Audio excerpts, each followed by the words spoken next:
Alhamdulillahirrahmanirrahim buat jamaah yang baru bergabung. Hari ini pembahasan kita seru sekali yaitu sholat ketinggalan mulu. Diterima nggak ya? Subhanallah. Nah jamaah ini tadi sudah dibahas sebelumnya oleh guru-guru kita ya. Bagaimana adab-adab kita juga kalau mengingatkan imam, kalau imamnya lupa dalam sholat. Dan bagaimana ketentuan-ketentuannya jika kita telat sholatnya. Nah Ustazah Lulung ini kembali dengan pertanyaan yang tadi Nah, yang ya. tadi masih penasaran. Bagaimana nih Ustazah kalau misalnya orang sholatnya udah telat udah masuk ke waktu selanjutnya. Nah itu apakah diterima atau tidak? Oke. Bismillahirrahmanirrahim. Jamaah Islam terindah yang dirahmati Allah. Jamaah alhamdulillah. Sholat, maghrib pokoknya isya, ya kan. Keburu-buru karena takut keburu isya. Kebetulan dia belum ngambil yang namanya mungkin yang tadi dinyatakan waktu uzur misalnya jamaah atau jamaah kosor gitu ya. Nah kalau kita sholat terburu-buru kita udah pernah bahas ya. Bahkan tadi juga Ustadz udah bilang bahwa kalau terburu-buru bagaimana dapat khusyuknya.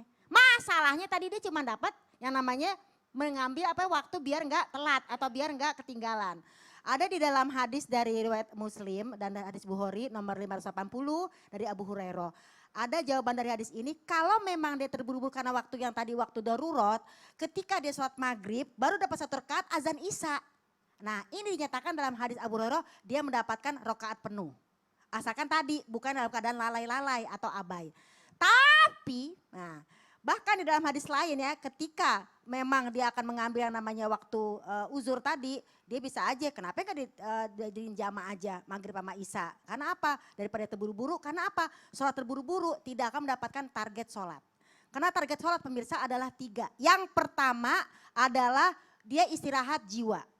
Ketika Nabi bersabda kepada Bilal bin Rabah, wahai Bilal arih Nabi sholati. Istirahatkan jiwa kita dengan sholat. Karena kalau kita istirahat badan tidur, ya kan? Dan yang kedua target sholat adalah menghilangkan mencegah perbuatan keji dan mungkar. Inna sholata tanha anil fahsya'i wal mungkar. Mencegah perbuatan keji dan mungkar. Dan yang ketiga sholat kalau nggak terburu-buru gitu ya. Ketika dia khusyuk kan dapat tadi itu pertama istirahat jiwa. Yang kedua sebagai pencegah perbuatan keji dan mungkar. Dan yang ketiga sebagai alat berkomunikasi dengan Allah. Gimana mau komunikasi sama Allah kalau terburu-buru? Karena apa? Nggak dapat target. Bismillahirrahmanirrahim. Amin. Allahu Akbar. Padahal di dalam hadis yang sangat masyhur dari Umar bin Khattab, kan kita baca Al-Fatihah saling tanya jawab dengan Allah.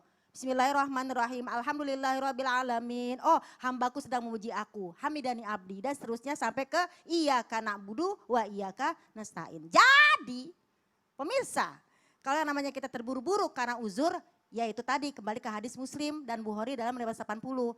Ketika dapat 1 rakaat sudah dihitung 3 rakaat kalau keburu azan isya. Tapi kalau dia dalam artian waktu yang haram karena dia lalai maka dia tidak diterima sholatnya. Kalaupun dia memang salah artinya dia harus bertobat kepada Allah Subhanahu Wa Taala. Gini ya, jadi mudah-mudahan kita nggak melalaikan sholat ini.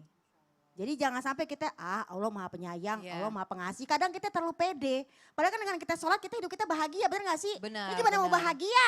Karena sebenarnya kita yang butuh ya Umi. Kita yang butuh kepada Allah, kita tuh yang cinta kepada Allah. Karena sholat gak sholat juga kata Allah, gue gak butuh sama lo yang butuh sama gue. Kalau bahasanya begitu deh, ini bahasa sopannya.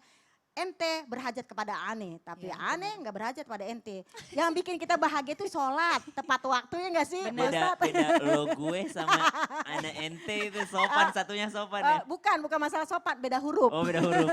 Gitu. Dan ternyata kebahagiaan ini hanya dia dapatkan dari sholat. Kalau capek badan silahkan tidur, karena apa?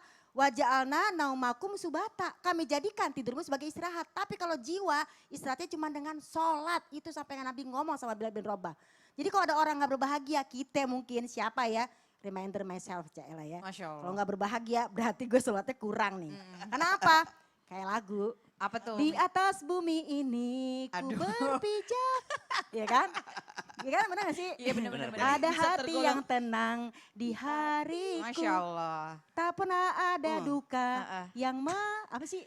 Ya itulah. Gitu lah pokoknya.